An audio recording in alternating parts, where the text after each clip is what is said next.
अस्सलाम वालेकुम दोस्तों, उम्मीद करती हूँ आप सब लोग खैरियत से होंगे और मैं भी बिल्कुल ठीक हूँ। आज बात करेंगे पाकिस्तान और वेस्ट इंडीज़ के माबैन जो गुज़िश्ता रोज़ टाकरा हुआ। वेस्ट इंडीज़ 34 साल बाद पाकिस्तान को हराने में कामयाब हो गई है। पाकिस्तान को शर्मनाक शिकस्त का सामना जो है वो करना पड़ा है। इसको मैं शर्मनाक इसलिए कहूँगी क्योंकि आगे वर्ल्ड कप, एशिया कप जैसे बड़े इवेंट्स आ रहे हैं और पाकिस्तान की जो कारकर्दगी है वो बिल्कुल सिफर तक जा पहुँची है। और रात हमने देखा कि किस तरह से टीम और किस तरह से एक एक खिलाड़ी जो है वो ढेर होते गए हैं। 50 ओवर का मैच था।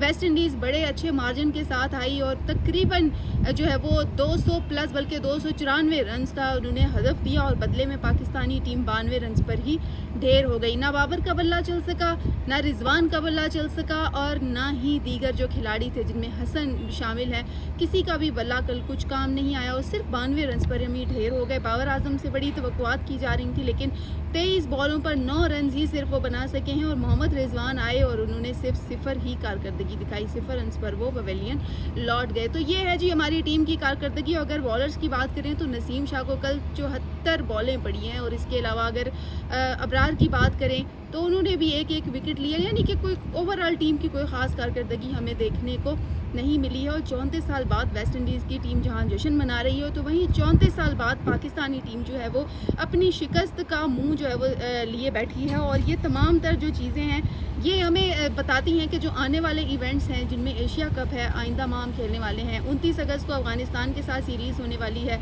और उसके बाद वर्ल्ड कप की तैयारी। तो आप क्या समझते हैं कि इस तरह की तैयारी के साथ पाकिस्तान की जो टीम है वो आगे आ सकेगी, वो इस तरह से खेलेगी? तो फिर माजरत के साथ ये वर्ल्ड कप तो क्या हम कोई भी सीरीज़ नहीं जीत सकते। हम सबसे पहले तो यहाँ पर तब्दीलियों की बात करें कि एक अरसे से हम देख रहे हैं टीम में बड़ी तब्दीलियाँ की जा रही हैं। कभी खिलाड़ियों को तब्दील किया जाता है, कभी फॉर्मेट पे बात की जाती है, कभी हेड कोच पर बात की जाती है, कभी सिलेक्शन कमेटी पर तनकीद होती है। लेकिन इन तमाम चीज़ों का अगर जायज़ा लें तो फ़ायदा क्या हुआ? क्या अगर हेड कोच का रोल क्या था इस पे?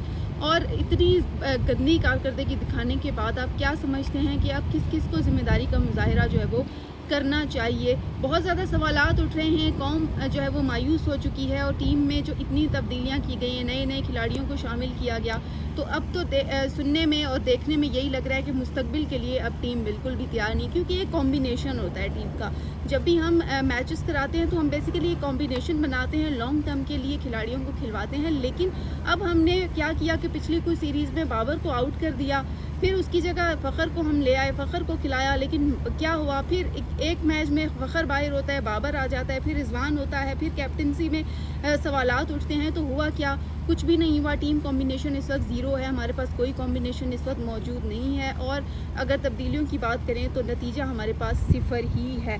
मैंने जब कुछ गौर किया और मैंने देखा कि यार कौन से पॉइंट्स हैं जो हमें वीक बना रहे हैं, टीम स्पिरिट की सबसे ज़्यादा कमी हमें महसूस होती है। टीम में स्पिरिट ही नहीं है। जब भी कोई बॉलर या कोई बैट्समैन जो है वो मैदान में आता है तो उनके जस्चर से, उनके मिजाज से लगता ही नहीं है कि वो मैच खेलने आए हैं, लगता ही नहीं है कि कोई उनको जीतने का शौक़ है, क्योंकि स्पिरिट नहीं है, ज़ीरो स्पिरिट है, टीम वर्क नहीं है और टीम वर्क जो है वो उसका बहुत ज़्यादा फुकदान नज़र आता है और टीम में स्पिरिट की हद से ज़्यादा कमी नज़र आती है। यानी कि बिल्कुल ज़ीरो पॉइंट मैं इसको दूंगी। जबकि अगर बात करें नई तब्दीलियों, नई खिलाड़ियों की, तो उसमें भी कोई फ़ायदा नहीं हुआ, ज़ीरो है। तब्दीलियों का जो नतीजा था वो बिल्कुल 0 ही हमें मिला है। और अगर हम बात करें चुनाव की, तो चुनाव में हमेशा ही कन्फ्यूजन रही है कि जी किसको चुना जाए, किसको ना चुना जाए, कौन सा कॉम्बिनेशन बनाया जाए, मिडिल ऑर्डर में किसको लाया जाए और अगर ओपनिंग की बात करें किसको खिलाया जाए और एंड में जो है वो कौन सा खिलाड़ी बेस्ट रहेगा। कोई प्लानिंग नहीं है, कुछ भी नहीं है, ना बॉलिंग में कोई प्लानिंग है, ना बैटिंग में कोई प्लानिंग है। तो रात का जो मैच है वो देखकर शदीद मायूसी हुई है कि सिर्फ 92 रन्स पर आपकी पूरी की पूरी टीम ढेर हो गई है। ये है जी आपकी वर्ल्ड कप की टीम, जिन्होंने वर्ल्ड कप आगे खेलना है, जिन्होंने एशिया कप खेलना है, जिन्होंने अफ़गानिस्तान के साथ सीरीज़ खेलनी है। तो अब हम यहाँ पर सिर्फ रह गए हैं टीमों के रिकॉर्ड बनाने के लिए। आज वेस्ट इंडीज़ हमसे 34 साल बाद जीता है, कल कोई और टीम अरसे बाद एक नया रिकॉर्ड बना लेगी। तो ये पाकिस्तानी कौमी टीम के लिए इंतहाई शर्मनाक शिकस्त थी और ख़ास तौर पर 14 अगस्त के मौके पर हम बजाय कोई कौम को तोहफ़ा देते जीत की सूरत में हमने उनको हार हार जो है वो दे दी है। और क्या 14 अगस्त मनाएंगे, 14 अगस्त तो खैर मनाएंगे हम, लेकिन इस मौके पर जो एक उम्मीद की जा रही थी कि 14 अगस्त के मौके पर ये एक तोहफ़ा होगा वनडे सीरीज़ जीत कर, वो तोहफ़ा हम टीम को नहीं दे सके हैं। 2-1 से वेस्ट इंडीज़ ने सीरीज़ जो है वो अपने नाम की है। और अनफॉर्चुनेटली अब हम जो है वो ऐसी स्टेज पर खड़े हैं कि अब हम बुरा सा एक मायूस सा मुँह बनाकर लौटेंगे और हम कहेंगे तुम जीतो यार, सुनो हमें तुमसे प्यार है। तो ऐसा बिल्कुल भी नहीं चलेगा, हमें तुमसे तब प्यार होगा जब मुल्क के लिए आप जीतेंगे। तो दोस्तों आप भी अपनी अपनी राय दें कि आप क्या उम्मीद कर रहे हैं आने वाली सीरीज़ के हवाले से। अब क्या आप अब भी चाहते हैं कि टीम में कुछ तब्दीलियां करने की ज़रूरत है, या फिर पुराने ही खिलाड़ियों को आजमाया जाए, या फिर आखिर किया ही गया जाए, क्योंकि एक अरसे से तब्दीलियां हो रही हैं और अब तो समझ में नहीं आ रहा नए खिलाड़ी खिलाएं या पुराने को ही चलाया जाए, क्योंकि कोई कॉम्बिनेशन नहीं बनाया गया है। तो अपनी अपनी राय से ज़रूर आगाह कीजिएगा और जुड़े रहिएगा, बताइएगा कि कल का मैच देखकर आपको कैसा लगा। मुझे तो बहुत बुरा लगा। तो इसी के साथ मुझे दीजिए इजाज़त, इंशाल्लाह आप लोगों से कल फिर बात होगी। तब तक के लिए अल्लाह हाफ़िज़।